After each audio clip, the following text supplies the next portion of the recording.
One of the weirdest things we have seen develop in the Donald Trump era here in the United States are these little alt-right rallies that kind of pop up. And no, I'm not talking about the people who line up and go to the Trump speeches. I'm talking about what happened in Charleston. I'm talking about things that have happened in Portland, things that have happened in cities all over this country where these alt-righters gather together. Maybe they've got tiki torches. Maybe it's just the Proud Boys. Who the hell knows what these morons want to call themselves on any given day?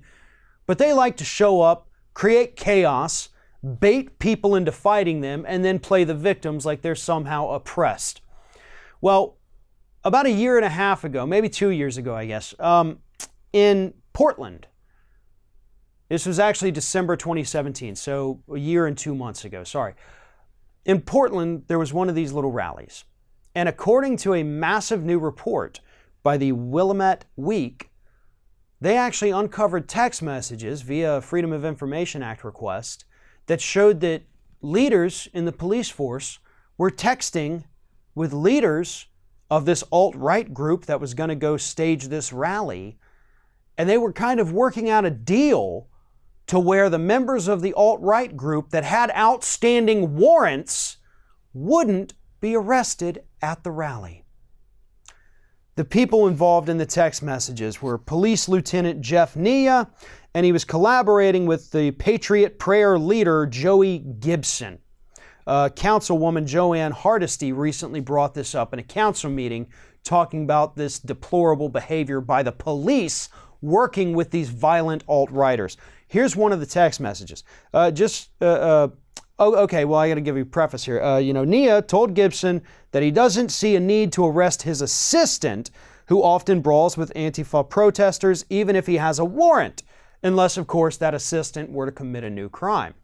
So here's the text message. Just make sure he doesn't do anything which may draw our attention from this police lieutenant. If he still has the warrant in the system, I don't run you guys, so I don't personally know, the officers could arrest him. I don't see a need to arrest on the warrant unless there is a reason. Now, correct me if I'm wrong, but couldn't the reason be that he's got a fucking warrant out for his arrest and you see him hanging out? That's how that works. How does this police lieutenant not understand that the reason to arrest somebody is because of a warrant? And this is an assistant who frequently, during these, Patriot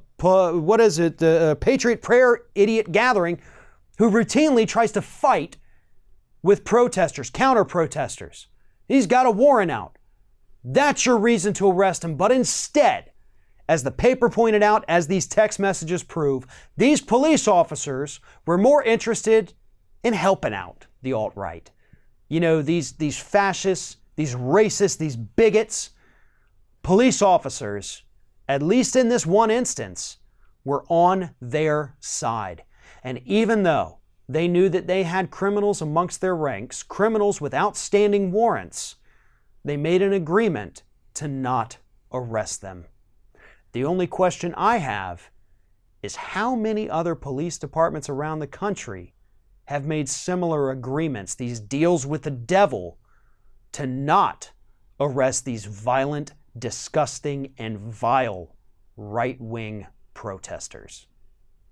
Thanks for watching, everybody. And don't forget, if you like what you see here, like, comment, share, and subscribe to our channel. And now you can also become a member of Ring of Fire and get exclusive early access to certain Ring of Fire videos all throughout the week. Just click on the little join button right below the video.